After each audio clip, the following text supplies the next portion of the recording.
ไปเคาะเขาบานแล้วหมดแล้ว3 ด้าน 4 ด้านยังข้างเดียวเนาะคือว่าเพิ่นสิปิดจ็อบเลยนะมื้อนี้เบิ่งทรงคิดว่ามันสิแล้วมันยังหลายอย่างบ่แล้วก็มื้ออื่นเช้ามาซับเนาะ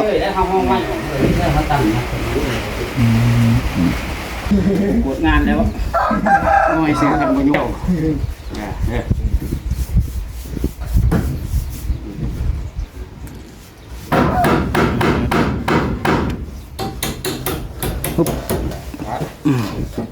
ว้าวโอ้เมียมึงดีๆเด้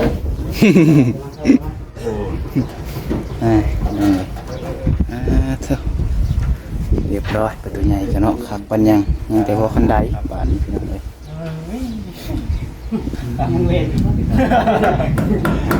ได้ห้องน้ำได้ห้องน้ำเนาะสำคัญขั้นว่าได้ห้องน้ำนี่แค่ที่สะดวกกว่านี้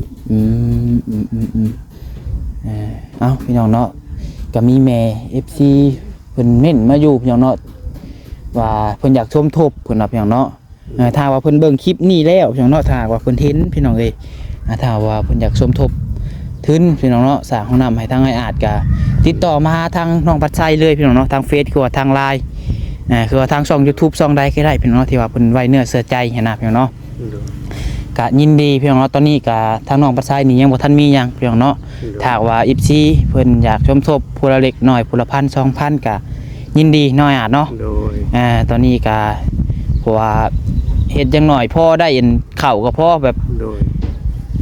บ่ถึงขั้นว่าต้องสาบต้องปูกะโลทาสีเนาะพอแบบว่าตั้งนี่ก็ได้เลยแม่นพอแบบว่าตั้งเสาแล้วก็ก่อเทพื้นพอ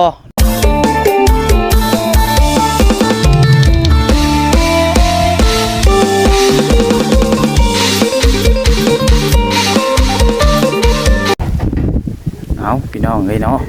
มาแล้วบัดนี้พี่น้องเอ้ยทุกมืด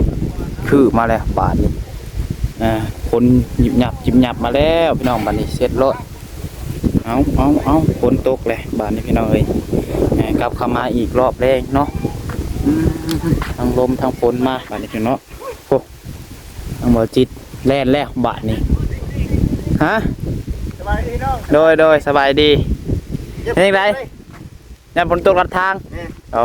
ยที่บนเขาเจ้าผมมาบ่ใครอยู่เพิ่นแห้งยังบ่ได้สะซ้ำเนาะคันแค่น้ำสะก็แห้งย่านเนาะไปซะจ้อยฝนมาบัดเดียวนี่พอให้ปิดอยู่หั่นไปสิหาเจ้าไปสุกซอยเด้อรถจักรคนนี้แหละเอาจักรดึงบ่ซิน้องโดยเอาสบายดีโอ้ยมาหาอาดแป๊บเดียวนึงได้น้องเลยนะยังบ่จบคลิปซ้ำบ่อ้าวเนาะโอ้ยพี่น้องเอ้ยไปเข้าผมก่อนน้องปัดไซกันฝนแห้งเกือบแล้วแบบนี้ต้องเล่นคอมเมอรี่สบายดีเลยเด้อสบายดีเด้อโอ้ยอายุมาแล้วพี่น้องบ้านนี้เสร็จรถอายุกระนำพี่น้องแห้งไปทักบ้านนี้เนาะภาวนาอย่าแห้งเด้อสามีก็พอแล้วพอมันเย็นพอดีอยู่พอดีอยู่โรคสามีก็พอแหละย่างกันจักคุณเพิ่นบ่ขาวบ่ไปขอไฟฟ้าน้ำบ่ติดออกแล้วพี่น้องเอ้ยเนาะบ่ออกตอนนี้ห่วยคันมันไม้แห้งนี่ออกบ่ได้เด้รถอ้ายเพิ่นแห้งต่ำซ้ำแม่นกับอีกอย่างยันหนทางนั่นแหละพี่น้องเนาะสำคัญหนทางฮะแม่ยังก็แม่นหมูมีไฟสะถอกไว้หันเลยคุณถอกไว้ยังหมูมีคนมาสะซ้ำมืดมาเบิดเลยแบบนี้เนาะเดี๋ยวสาววันนี้พื้นที่เอามาต่อพี่น้องเนาะเอาพี่น้องจังได้กันเนาะอื่นเบิดเนาะกราบทักทายสบายดีสวัสดีพ่อแม่พี่น้องFCเบิดสุขูสุคนบนสมองสุบอนพี่น้องเนาะว่าจะอยู่ฝั่งลาวฝั่งไทยและอยู่ทางต่างประเทศเด้อพี่น้องเด้อเนาะกันยินดีต้อนรับเข้าช่อง YouTube น้องปัดไซชาแนลอีกคือเก่าพี่น้องเนาะ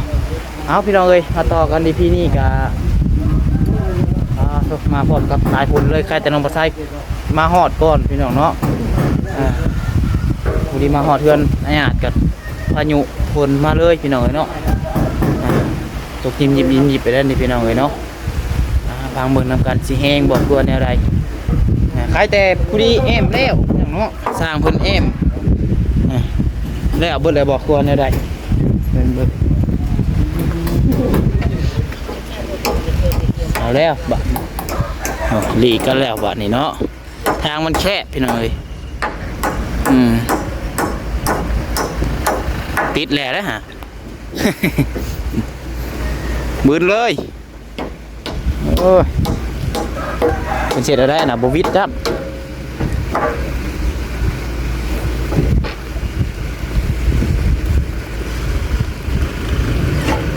เศษบาทนี่อาจจะได้สุกแท้เอาพี่น้องเอ้ยแล้วเรียบร้อยอันนี้เนาะคือว่าแอมพานี่สำเร็จไป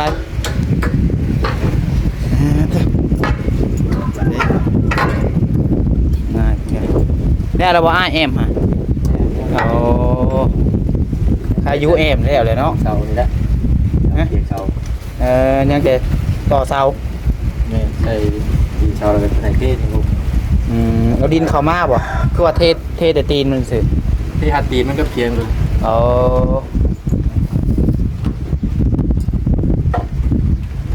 ใช้แล้วท่าชีวะอาจารย์ เพิ่นยุ่มไว้3-4 มื้อแล้วมื้อนี้ผู้ดีแล้วเนาะเพิ่นสิลองเขาออกอันเลยไปจักบัดนี้น้องเพื่อนใหม่ไปจัก เอ้า3 มื้อ4 มื้อได้เพิ่นสิตกนี่แต่ขอเพิ่นบ่ให้พาตกว่ะมื้อนี้ผู้ดีแล้วเอาตกก็ตกซะ แต่จะพาตกแห้งได้พี่น้องเอ้ยเครื่องสั่งก็ยังบ่ได้เก็บขึ้นเบิดซับเขาให้อ่านกันเครื่องปั่นไฟบ่ได้สู้เข้ามาพี่บ่เป็นหยังบ่เดี๋ยวมาบาทเดียวพอเอง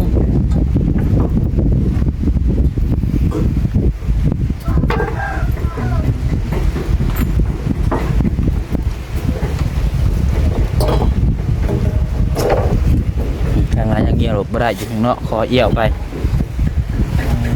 ว่ามันเจาะเด้พี่น้องมันเจาะมันแคบ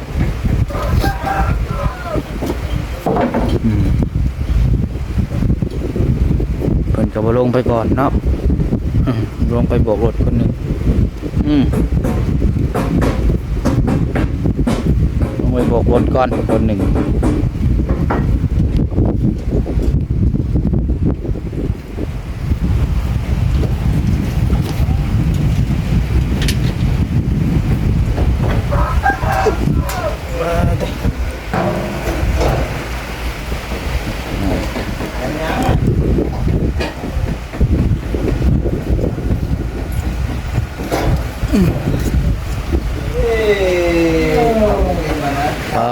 เท่านั้นเนาะ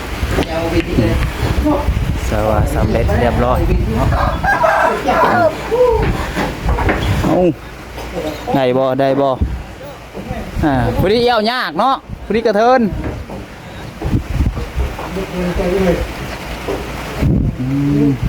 ผมมียังเกินความสามารถเนาะ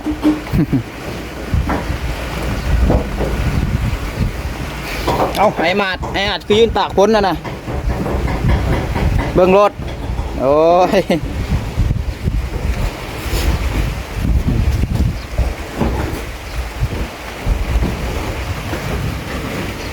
น้องเนาะ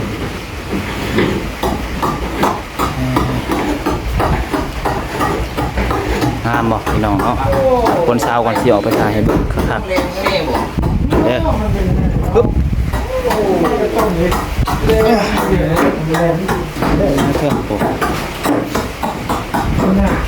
บานทาสีเลย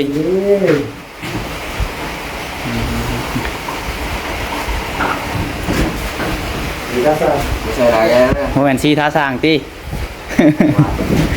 มันหยาดใส่กันแม่ สร้างทาสี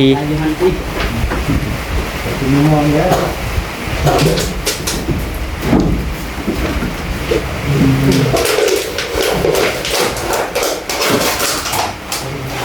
อดีแล้วพี่น้องเนาะผลก็มาพอดี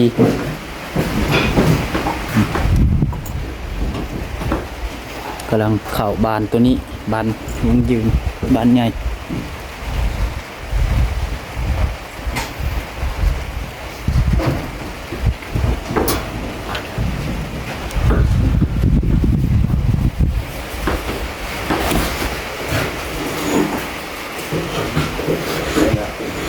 ชั้นนี้เพราะผลเนาะ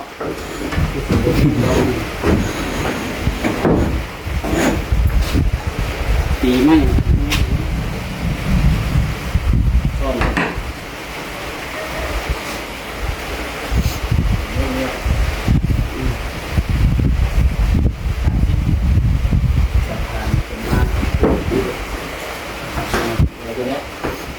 สีไปเคาะเก่าบานแล้วหมดแล้ว3 ด้าน 4 ด้านยังข้างเดียวเนาะคือว่าผมสิปิดจ็อบเลยนะมื้อนี้เบิ่งทรง คิดว่าหันไปแล้วมันยังหลายอย่างที่โบนี่มันยังมาตัด บ่แล้วก็มื้ออื่นเช้ามาซับเนาะ ได้ห้องไม้ของได้มาตั้งนะ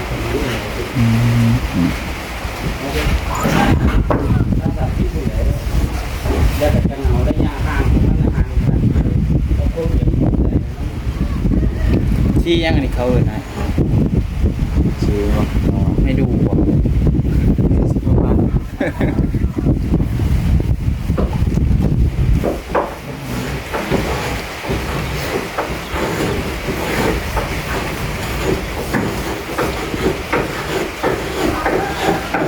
คิวครับ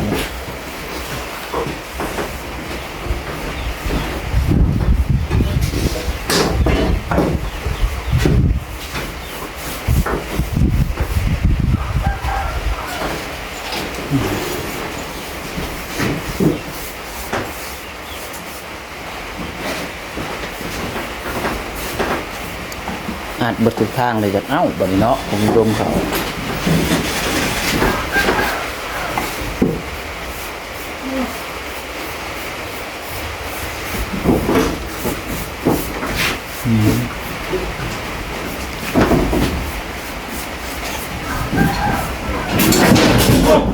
ให้แล้วบาทนี้ ต้องใส่ทั้งใส่นี่มันว่างใส่มันต้องใส่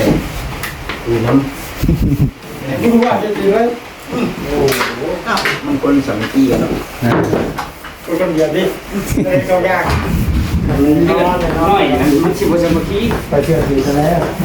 ท่านี้ก็แล้วแล้วผมชงนี่พี่น้องเนาะบ้านใหญ่จ้ะเรียบร้อยเฮ็ดคนละอย่างเลยพี่น้องเฮ็ดขั้นได้ทางนี้เนาะโอ้มึง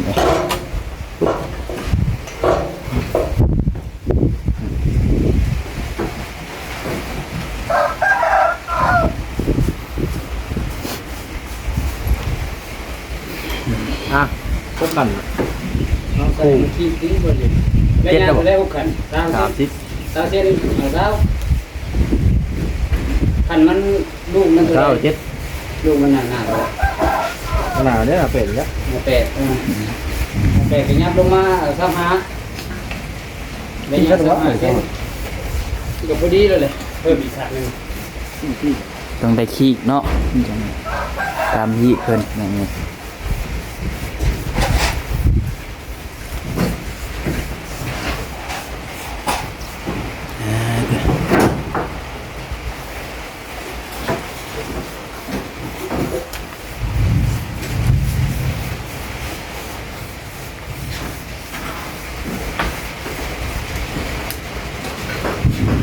ตกนี่ก็แห้งพี่น้องเนาะแข็งฮะ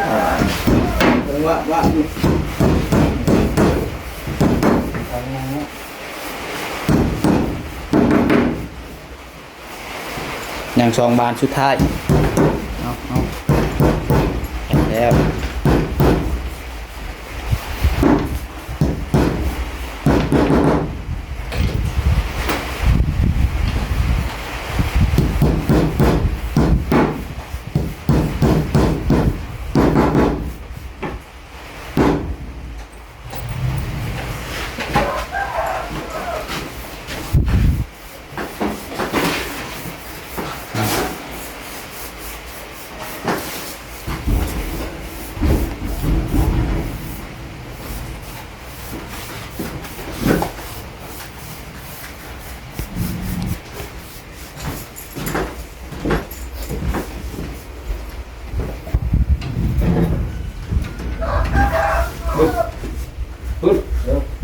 อยนี่ก็เดี๋ยวนะน้องอย ngồi chữ đấy viện เดี๋ยว mày à đấy là gì โอ้ยเราก็บ่มีประธานบ่มีบทงานแล้วน้อยซื้อกันบ่ยุ่ง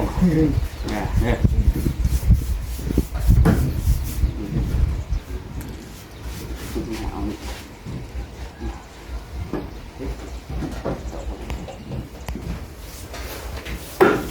ประตูใหญ่พี่น้องเนาะปุ๊บ wow ồ nghe không gì đấy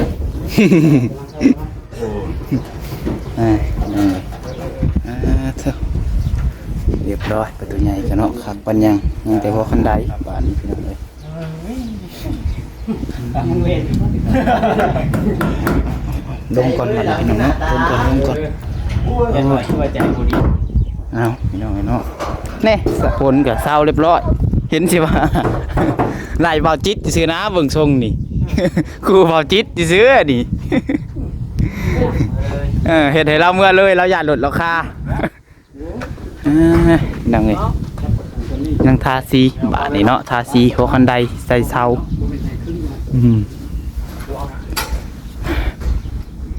ไก่แล้วพี่น้องเนาะพอดีงามพี่น้องเนาะบ่น้อยบ่ใหญ่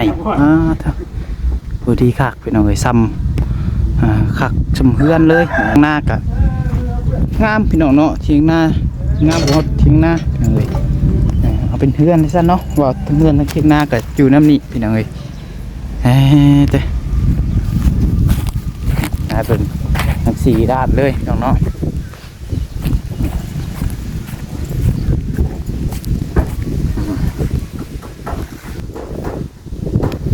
กำลังทาสีพี่น้องเนาะ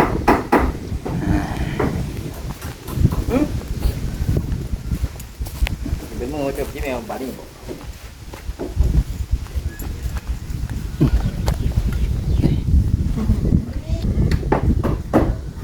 สวยงามน้อง FC ว่างามอยู่บ่พี่น้องแนวใดสำหรับน้องมาใส่บ่งามเนาะโอ้ไม่เสียละเรือเสียได้พี่น้องเนาะคือว่าสิบ่พอเรือตับหนึ่งทางไหนอาจนั่งคอยอยู่พี่น้องเนาะ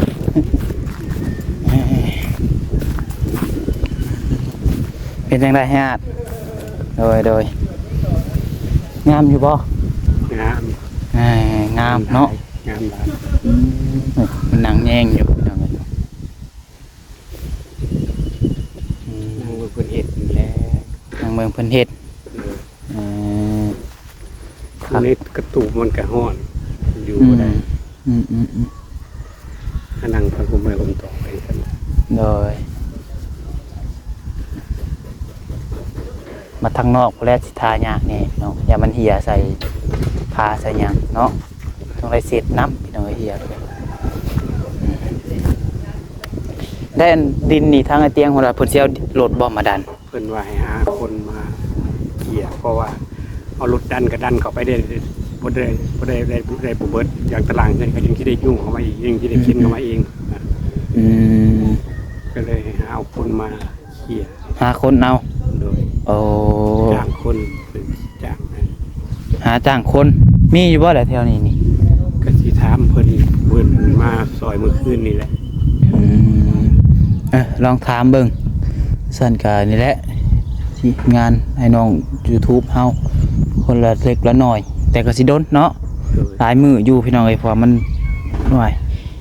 มือละกอง2กองนี่ถือว่าเก่งก็ได้เนาะคันว่าได้นี่ บ่ได้ เพอมันแดดเนาะคันว่ามันบดมือนี่ผู้ใดมาก็ซอยกันสุกซอยกันอยู่นี่น่าจะได้ ค่าเฮ็ดกันเมื่อคืนนี้เพื่อสิได้สำนั่น เพื่อสิได้กองหนึ่ง เช้านี่ก็จนเพิ่นเช้า อืม ค่าเขียบเดียว บัดนี้มันพดตอนเที่ยงเฮ็ดบ่ได้เนาะ โดย มันเฮ็ดได้แต่ช่วงประมาณ 8-9 โมงนี่ ฟังทางนั้นค่าเขียบมื้อเช้านี่ได้ 8-9 โมงเช้านี่ถือว่าอีกสุดแล้วเพียงเนาะแดดแห้งขนาดมันบดบดนี้แบบนี้นี่พอเฮ็ดอยู่ขนาดมันบดนี่มันบ่แดดคันมันแดดแล้วโอ้ยยอมพี่น้องเนาะจงให้เป็นลมแดดก่อน บ่ไหวพี่น้องเอ้ยคันมันบดแล้วพอเฮ็ดอยู่เอามีแต่ว่าเพิ่นว่านั่นก็หาเบิ่งเนาะ โดย หาเบิ่งคะแนนว่าบ่มีคนแล้วก็จังคอยเฮ็ดเองคันว่ามีคนแล้วก็ เฮ็ดเองแล้วกันมือมาหาบ่ได้เฮ็ดเอง หาถามว่าคนแถวนี้แหละนี่บางเทื่อเพิ่นช่วงนี้มันก็ว่างอยู่บางเทื่อเพิ่นมาคนเที่ยงใกล้นี่จ้างแบบเมาบ่คือว่าจ้างแบบแนวใดพี่น้องเนาะเพิ่นจ้างจ้างเป็นกองบ่ จังว่าถ้าถามเพิ่นเพิ่นให้เอาไปไว้ เอาซะพี่น้องเนาะงามเพื่อนเนาะ โดย มักชุดใจ โดย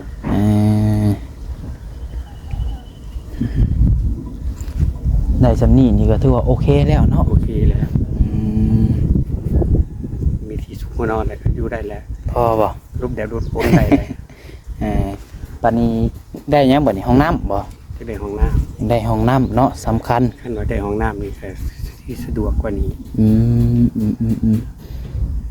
เอ้าพี่น้องเนาะก็มีแม่ FC เพิ่นเม่นมาอยู่พี่น้องเนาะว่าเพิ่นอยากชมทบเพิ่นว่าพี่น้องเนาะถ้าว่าเพิ่นเบิ่งคลิปนี้แล้วพี่น้องเนาะถ้าว่าเพิ่นเห็นพี่น้องเอ้ยถ้าว่าเพิ่นอยากชมทบทุนพี่น้องเนาะสร้างห้องน้ำให้ทางไอ้อาจก็ติดต่อมาทางน้องปัดไซเลยพี่น้องเนาะทางเฟซคือว่าทาง LINE คือว่าทางช่อง YouTube ช่องใดก็ได้พี่น้องเนาะที่ว่าเพิ่นไว้เนื้อเสื้อใจหั่นน่ะพี่น้องเนาะก็ยินดีพี่น้องเนาะตอนนี้ก็ทางน้องปัดไซนี่ยังบ่ทันมีหยังพี่น้องเนาะถ้าว่า FC เพิ่นอยากชมทบผู้ละเล็กน้อยผู้ละพัน 2,000ก็ยินดีน้อยอาจเนาะ โดย ตอนนี้ก็เพราะว่าเฮ็ดจังหน่อยพ่อได้เอ็นเข้าก็พอแบบ โดย บ่ถึงขั้นว่าต้องสาบต้องปูกะโลทาสีเนาะ โดย พอแบบว่า เอาพอมัน ตั้ง ทุกนี่ก็ได้เลย แม่นเพราะว่าตั้งเสาแล้วก็ก่อเทพื้นพ่อน้อยอาจ โดย ใส่หลังคาคะแนนว่ามีงบหลายคะแนนว่าเป็นไปได้อีกหน่อยพี่น้องคะแนนว่ามีฮอดงบเหลือหลายถือว่าทาสีบ่สาบบ่ติดกะโลให้เพิ่นบ่พี่น้องเนาะก็ว่ากันไปตอนนั้นพี่น้องเนาะ โดย แต่ว่าสำคัญสุดๆนี่ตอนนี้นี่ต้องให้มันได้ก่อก่อนน้อยอาจเนาะ โดย ให้ก่อแล้วก็พอแบบว่าตั้งหัวสวมนะพี่น้องเนาะพอได้ใส่ไปก่อนว่าสั้นซะว่าง่ายๆกะเอาแต่หาว่ามีผู้รักผู้ใหญ่เพิ่นเห็นพี่น้องเอ้ยอยากซอยก็ยินดีพี่น้องทักมาได้ทางเฟซทางไลน์น้องปัดไซพี่น้องเนาะคือว่าติดต่อหาทางไอเตียงคือว่าทางทีมงาน YouTube หลายๆช่องพี่น้องเนาะ โดย เอามีแต่ว่าประมาณนี้ก่อนได้พี่น้องเนาะคลิปนี้ก็มันยาวแล้วเนาะพายุก็คือสิเบิดซำนี้เบิ่งทรงเนาะ โดยคนนี้ก็คำมีกล่องซองก็เป็นไปได้ยังไม่ได้ขวบเพิ่นบ่ ยังบ่ได้ควบเนาะพังไปนำกันพี่น้องพายุมากก็หาสิได้ปบไปแล้วเนาะ ปุ๊บก็บ่ได้ปุ๊บไกลแล้ว เทิงนี่แหละก็ขึ้นเทิงพออยู่ตาราง โดย น้อยคะแนนเพิ่นทาสีนี่ก็เพิ่นว่าทาสีบานประตูคันฝนตกมานี่พอแฮงสิได้ลอกเบิดเลย ตอนนี้เพิ่นก็กำลังทาอยู่พี่น้องเอ้ยเอาโอเคได้อาจเด้อเนาะสบายดี ขายให้ทุกท่านโดยมีเองจากลงไปใครเจ็บทุกท่าน โดยโอเคเนาะพี่น้องเอ้ยคลิปนี้ก็อัปเดตให้เบิ่งเนาะก็ถือว่าแอมพานี่สำเร็จแล้วเนาะติดบานก็ถือว่าสำเร็จเนาะยัง2อันนะเจ้าว่าเพิ่นแล้วประจักษ์พี่น้องเนาะมันยังเหลือแต่ทาสีบัดนี้พี่น้องเอ้ยทาสีเฮ็ดออกกันไดแล้วก็ต่อเติมเสาพี่น้องเนาะสำหรับคลิปนี้ผิดพลาดประการใดก็ต้องขอโทษขออภัยนำในไลน์พี่น้องเนาะขอบุญขอบคุณพ่อแม่พี่น้อง FC ทุกคนเด้อที่เข้ามาให้กำลังใจน้องพัดไซเนาะขอให้ทุกคนอยู่ดีมีแฮงสุขภาพร่างกายแข็งแรงพี่น้องเนาะอยู่เย็นเป็นสุขกายสบายใจร่ำรวยวัดสุขคนเนาะพี่น้องเนาะโอเคพี่น้องสุดท้ายนี้ขอกล่าวคำว่าสบายดี